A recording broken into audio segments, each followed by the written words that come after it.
William Wilson, Edgar Allan Poe. Imaginai por um momento que me chamo William Wilson. Meu nome verdadeiro não deve manchar a página virgem que tenho diante dos olhos.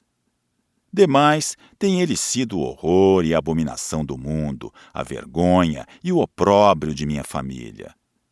Não terão os ventos indignados levado a sua infâmia incomparável até as regiões mais longínquas do globo? Oh, sou o mais abandonado de todos os proscritos. O mundo, as suas honras, as suas flores, as suas aspirações douradas, tudo acabou para mim. E entre as minhas esperanças e o céu, paira eternamente uma nuvem espessa, lúgubre e ilimitada. Ainda que pudesse, não quereria encerrar nestas páginas todas as lembranças dos meus últimos anos de miséria e de crime irremissível. Esse período recente da minha vida atingiu de repente tais dimensões de torpeza que seria tão horrendo como difícil descrevê-lo. O que quero é simplesmente determinar a origem desse súbito desenvolvimento de perversidade. Os homens, em geral, corrompem-se gradualmente, mas de mim a virtude desligou-se no momento, de uma vez, como se fora um manto. De uma perversidade relativamente ordinária, passei com um salto gigantesco a enormidades mais que heliogabálicas. Nota do tradutor. Heliogábalo foi um imperador romano que mostrou desinteresse e desrespeito às tradições religiosas e tabus sexuais. Casou-se 5 vezes e disse que se prostituía no Palácio Imperial. Fim da nota. Permita que vos conte do princípio ao fim o caso, o acidente fatal que motivou essa maldição. A morte aproxima-se e a sombra que a precede lançou já no meu coração influência benéfica de arrependimento e de paz. Próximo a atravessar o sombrio vale, suspiro pela piedade e, a dizer, pela simpatia dos meus semelhantes. Queria convencê-los de que fui arrastado por circunstâncias superiores à resistência humana. Desejaria também que concordassem, e talvez não possam deixar de concordar, que nunca, num mundo cheio de tentações, apareceu alguma coisa igual a esta, e que jamais criatura humana sucumbiu vítima de torturas semelhantes. Em verdade, tudo isso não será um sonho? Acaso não morrerei vítima do horror e do mistério da mais estranha visão de todas as visões sublunares? Sou descendente de uma raça conhecida desde longo tempo, pela força da imaginação e pela extrema irritabilidade de temperamento, e confirmei desde pequeno o caráter tradicional de minha família. Caráter que a idade desenvolveu e que veio mais tarde prejudicar-me de modo tão terrível como extraordinário. Meus pais, fracos de espírito e, além disso, sofrendo do mesmo mal, quase nada podiam fazer para modificar os maus instintos que me distinguiam. Ainda assim, fizeram algumas tentativas, mas tão fracas e mal dirigidas, que abortaram inteiramente, convertendo-se em completo triunfo para mim. Desde então, minha voz foi a lei doméstica, e numa idade em que poucas crianças pensam ainda sair do regaço materno, fui abandonado ao meu livre-arbítrio, senhor absoluto de todas as minhas ações. As primeiras lembranças da minha vida de estudante estão ligadas a um casarão exótico, do estilo Isabel, situado numa aldeia tristonha da Inglaterra, semeada de árvores gigantescas, onde as casas eram todas de antiguidade respeitável. Na verdade, era um lugar fantástico, aquela aldeia antiga e venerável, e bem próprio para excitar a imaginação. Mesmo neste momento, sinto no espírito as impressões refrigerantes das suas avenidas, respiro as emanações das suas matas rumorosas, estremeço ainda com indefinível voluptuosidade a lembrança das badaladas profundas do sino, atravessando de hora em hora, com o seu rugido súbito e moroso, a quietação da atmosfera escura onde mergulhava o campanário gótico da igreja. A recordação destas lembranças do colégio, constitui hoje o único prazer que me é dado ainda sentir imerso na desgraça como estou. Desgraça, ai, demasiado real. Perdoar-me-ão procurar consolo bem ligeiro e bem curto nestas minúcias pueris e errantes. Além disso, por vulgares e insignificantes que pareçam, não podem deixar de ter na minha imaginação uma importância circunstancial por motivo de sua íntima conexão com a época em que distingo agora os primeiros avisos ambíguos do destino, que depois me envolveu tão profundamente na sua sombra. Deixai-me, pois, recordar.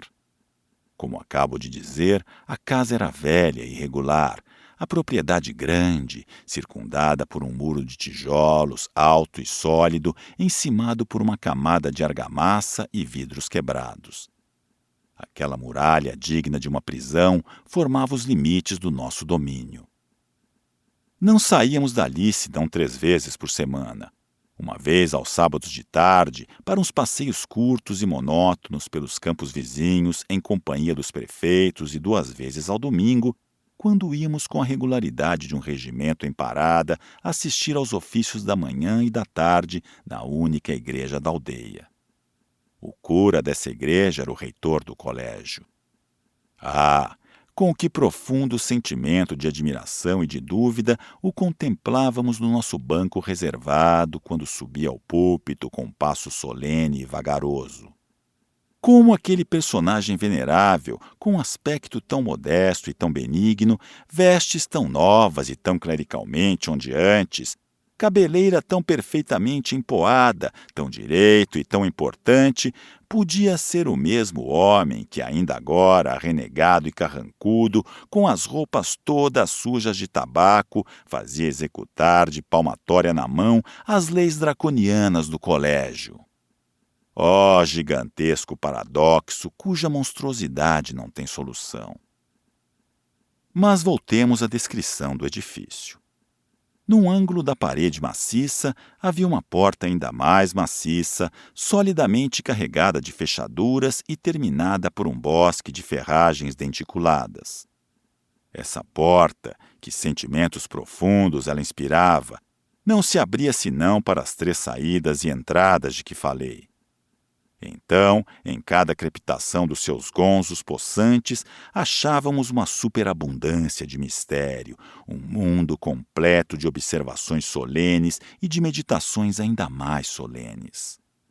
O recinto da propriedade era de forma irregular e dividido em muitas partes, das quais 3 ou 4 das maiores constituíam o pátio do recreio. Esse pátio, situado por detrás da casa, era lisado e coberto de areia, sem árvores nem bancos, nem coisa alguma semelhante. Lembro-me perfeitamente. À frente do edifício havia um pequeno jardim plantado de bucho e outros arbustos. Mas este oásis sagrado só nos era franqueado em ocasiões solenes, tais como a entrada no colégio, a saída definitiva, ou ainda quando, convidados por algum parente ou amigo, partíamos alegremente para a casa paterna nas férias do Natal ou de São João. E a casa? Que curiosa construção apresentava! Para mim, que verdadeiro palácio mágico! Era um nunca acabar de recantos, de subdivisões incompreensíveis. Em qualquer parte que nos achássemos, era difícil dizer ao certo se estávamos no primeiro ou no segundo andar. De sala para sala, havia sempre 3 ou 4 degraus a subir ou a descer. Depois, as subdivisões laterais eram incompreensíveis, inumeráveis, com tantas voltas e reviravoltas que as nossas ideias mais exatas, relativamente ao conjunto da edificação, não eram mais aproximadas do que as que tínhamos do infinito. Durante 5 anos que ali residi, nunca me foi possível determinar exatamente a situação do dormitório que eu ocupava em comunidade com mais 18 ou 20 escolares. A sala de estudos era a maior de todas da casa, e até de todo o mundo, pelo menos me parecia. Era muito comprida, muito estreita, com os tetos baixos e as janelas ogivais. Num canto afastado, de onde emanava o terror, havia um recinto quadrado de 8 ou 10 pés que representava o sanctum do nosso reitor, o reverendo Dr. Bransby, durante as horas de estudo. Noutros 2 cantos, viam-se outros compartimentos análogos, objetos de muito menos veneração. Contudo, ainda era alvo de terror assaz considerável. Um era a cadeira do mestre de belas letras, o outro a do mestre de inglês e de matemática. Espalhados pelo meio da casa, cruzavam-se numa irregularidade completa inumeráveis bancos e estantes carregadas de livros velhos e sujos. Estas últimas, negras e antigas, estragadas pelo tempo, cobertas de cicatrizes, de letras e de nomes, de figuras grotescas e de outras numerosas obras-primas de canivete, conservavam apenas uns restos do pouco feitio original que noutros tempos haviam tido. A uma extremidade da sala estava um enorme balde cheio d'água e na outra o relógio de tamanho prodigioso. Encerrado nos muros daquele colégio venerável, passei, todavia, sem aborrecimento nem mágoas, os anos do 3º lustro de minha vida. O cérebro fecundo da infância não exige um mundo inferior acidentado para se entreter ou divertir. Por isso, na monotonia aparente da escola, encontrei impressões mais vivas e mais intensas que todas as que a minha virilidade procurou depois na devassidão e no crime. O meu primeiro desenvolvimento intelectual foi extraordinário, desregrado até. Em geral, os acontecimentos da vida infantil não deixam sobre a humanidade senão impressões mal definidas. Tudo são sombras, lembranças fracas e irregulares, confusão vaga de prazeres ligeiros e de penas fantasmagóricas. Comigo não acontece assim. É necessário que tenha sentido minha infância com a energia de homem feito. Tudo o que encontro ainda hoje me está gravado na memória, com traços tão vivos, tão profundos e tão duradouros como as faces das medalhas cartaginesas. E, no entanto, debaixo do ponto de vista ordinário, esses dias mereciam pouca recordação. O levantar, o deitar, o estudo das lições, as recitações, os feriados periódicos e os passeios, o pátio do recreio com suas lutas, os seus passatempos, as suas intrigas e nada mais. Mas tudo isso, por uma magia física que passou, continha uma superabundância de sensações, um mundo rico de incidentes, um universo de emoções variadas e de excitações inebriantes. Oh, bom tempo foi o desse século de ferro! A minha natureza ardente, entusiasta e imperiosa deu-me um lugar distinto entre os outros rapazes, e pouco a pouco, como era natural, adquiri um poder ascendente sobre todos os que não eram mais velhos do que eu, sobre todos, exceto sobre um. Este um era o aluno que, sem ter comigo qualquer tipo de parentesco, tinha o mesmo nome de batismo e o mesmo nome de família, circunstância pouco notável em si, porque o meu nome, não obstante a nobreza da origem, era um desses apelidos vulgares que parece ter sido, desde tempo imemorial, por direito de prescrição, propriedade comum do povo. Nesta narrativa, o nome de Wilson, nome fictício, mas que não está muito afastado do verdadeiro. Só o meu homônimo entre todos os que, segundo a linguagem do colégio, compunham a nossa classe, ousava rivalizar comigo nos estudos das aulas, nos jogos e nas disputas do recreio. Recusava a fé absoluta às minhas asserções e submissão completa à minha vontade.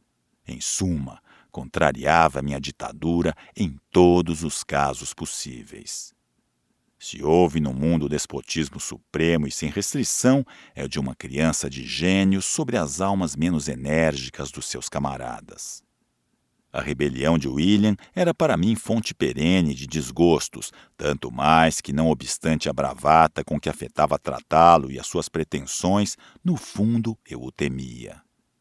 Não podia deixar de encarar a igualdade que mantinha tão facilmente comigo como uma prova de verdadeira superioridade, porque, pela minha parte, não eram sem grandes e contínuos esforços que conseguia conservar-me à sua altura. Contudo, essa igualdade, ou antes, essa superioridade, não era reconhecida senão por mim. Os outros rapazes, com uma cegueira inexplicável, pareciam não dar por isso. Wilson parecia igualmente destituído da ambição que me impelia a dominar e da energia que me dava autoridade. Dir-se-ia que o único móvel da sua rivalidade era o desejo caprichoso de me contradizer, de me assustar, de me atormentar, posto que muitas vezes não pudesse deixar de notar, com sentimento confuso de espanto, de cólera e de humilhação, que o meu rival misturava às impertinentes contradições certos ares de afetuosidade, os mais intempestivos e os mais desagradáveis do mundo.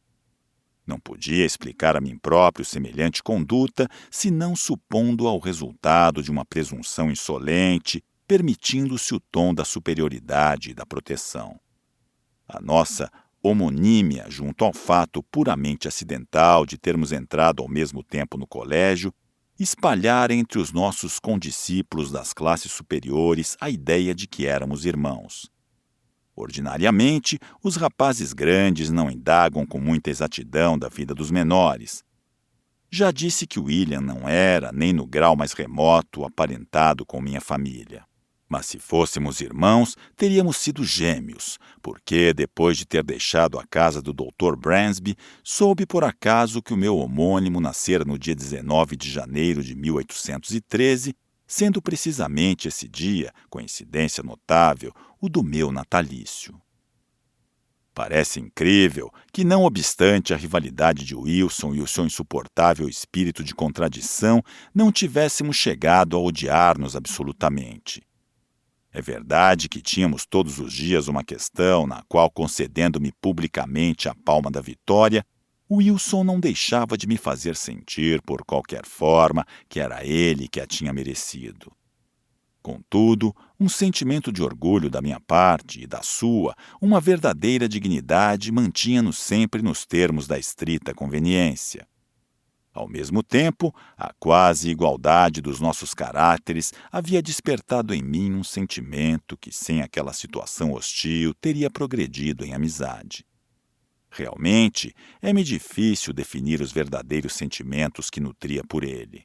Era uma mistura variegada e heterogênea, animosidade petulante que não chegava a ser ódio, estima, respeito, muito receio e uma curiosidade imensa e inquieta. Para o moralista, é escusado acrescentar que William e eu éramos camaradas inseparáveis. Em consequência dessa ambiguidade de relações, todos os meus ataques contra ele, e francos ou dissimulados, esses ataques eram numerosos, tinham mais a forma da ironia e da brincadeira que a da hostilidade séria e determinada. Mas os meus esforços nesse sentido não obtinham grande triunfo, por mais engenhosamente que os planasse, porque o meu homônimo tinha no caráter muita dessa austeridade plácida e reservada que dá aos que a possuem o privilégio de ferir aos outros sem mostrarem nunca o calcanhar de Aquiles. Nunca pude achar nele senão um ponto vulnerável, e isso mesmo era um pormenor físico que, procedendo talvez de uma enfermidade de construção, teria sido respeitado por qualquer antagonista menos encarniçado do que eu. O meu homônimo tinha a fraqueza do aparelho vocal que o impedia de levantar a voz acima de um murmúrio muito baixo. Era dessa imperfeição que eu tirava as minhas pequenas desforras. Wilson tinha diferentes espécies de represálias, mas havia particularmente uma que me fazia ir aos ares. Não sei como chegou a perceber que semelhante futilidade produzia em mim tão grande efeito, mas desde que o descobriu foi o seu gênero de tortura predileto. O meu nome de família, tão desengraçado e deselegante, e o meu próprio nome, tão trivial, se não tão completamente plebeu, eram para mim e toda a minha vida tinham sido assuntos de grande desgosto. Ora, quando se apresentou no colégio, no mesmo dia da minha chegada, um segundo William Wilson, senti-me logo disposto contra ele, unicamente por se chamar assim, porque seria a causa de eu ouvir pronunciar o dobro das vezes essas sílabas que me torturavam os ouvidos, porque a sua vida, nos ran-ran das funções do colégio, seria muitas vezes e imitavelmente confundida com a minha. E por todas essas razões, desgostei-me ainda mais do nome. Esse sentimento de irritação aumentava em cada circunstância que tendia a pôr em evidência qualquer semelhança física ou moral entre mim e o meu homônimo. Nesse tempo, ainda eu não tinha descoberto o fato muito notável da paridade das nossas idades, mas via que éramos da mesma altura e achava até certa semelhança nas nossas fisionomias, o que me contrariava solenemente. A fama que corria e que era geralmente acreditada nas classes superiores de que éramos parentes exasperava-me do mesmo modo. Numa palavra, não havia nada que me encolerizasse mais, bem que eu me contrafizesse o mais possível para não dar a conhecer, do que uma alusão qualquer à nossa semelhança, quer física, quer moral ou ao suposto parentesco. Todavia, nada me levava a crer que essas analogias tivessem dado lugar a comentários ou houvessem sequer sido percebidas pelos nossos camaradas de classe. Que o Wilson as observasse com tanta atenção como eu era natural, mas o que não era natural era ter descoberto em semelhantes circunstâncias mina tão rica de contrariedades para mim. Tendo, pois, percebido quanto essas semelhanças me desagradavam, o meu homônimo aumentava-as ainda, arremedando-me com habilidade verdadeiramente prodigiosa. Copiava-me os gestos, as minhas palavras, adotava o meu vestuário, o meu andar, as minhas maneiras. Enfim, nem mesmo a minha voz lhe havia escapado, não obstante o seu defeito constitucional. Não me podia imitar as notas altas, mas o timbre e a entonação eram idênticos. Quando falava baixo, a sua voz era perfeitamente o eco da minha. Não tentarei dizer-vos até que ponto aquele retrato curioso me apoquentava, porque não posso chamar-lhe propriamente uma caricatura. A minha única consolação era que só eu notava essa perfeitíssima cópia. Assim, não tinha a suportar senão os sorrisos misteriosos e singularmente sarcásticos de Wilson, que, satisfeito de produzir no meu coração o efeito desejado, parecia deleitar-se em segredo na punhalada que me infligia, sem curar dos aplausos públicos que o seu engenho lhe teria facilmente conquistado. Como é que os nossos camaradas não compreendiam, não se percebiam as manobras, não tomavam parte naquela maliciosa zombaria? Durante meses de inquietação, foi isto um enigma insolúvel para mim. Talvez que a lentidão graduada da imitação a tornasse menos notável, ou talvez devesse eu, antes a minha salvação, à perfeita mestria do copista, que, desprezando a letra, coisa única que os espíritos broncos podem apreciar na pintura, não se ocupava senão do espírito original para a maior admiração e desgosto da minha pessoa. Já falei muitas vezes dos cruciantes ares de proteção que ele tomava para comigo e da sua intervenção oficiosa em quase todas as minhas vontades. Essa intervenção vinha muitas vezes sob a forma de conselho, conselho que não era dado francamente, mas sugerido, insinuado, e que eu recebia com má vontade, a qual aumentava à medida que me ia tornando mais velho. Contudo, nesta época longínqua, quero fazer-lhe a estrita justiça de confessar que todas as sugestões do meu rival eram ajuizadas e superiores à sua idade, ordinariamente destituída de reflexão e de experiência, que o seu bom senso, os seus talentos e o seu conhecimento do mundo estavam muito acima dos meus.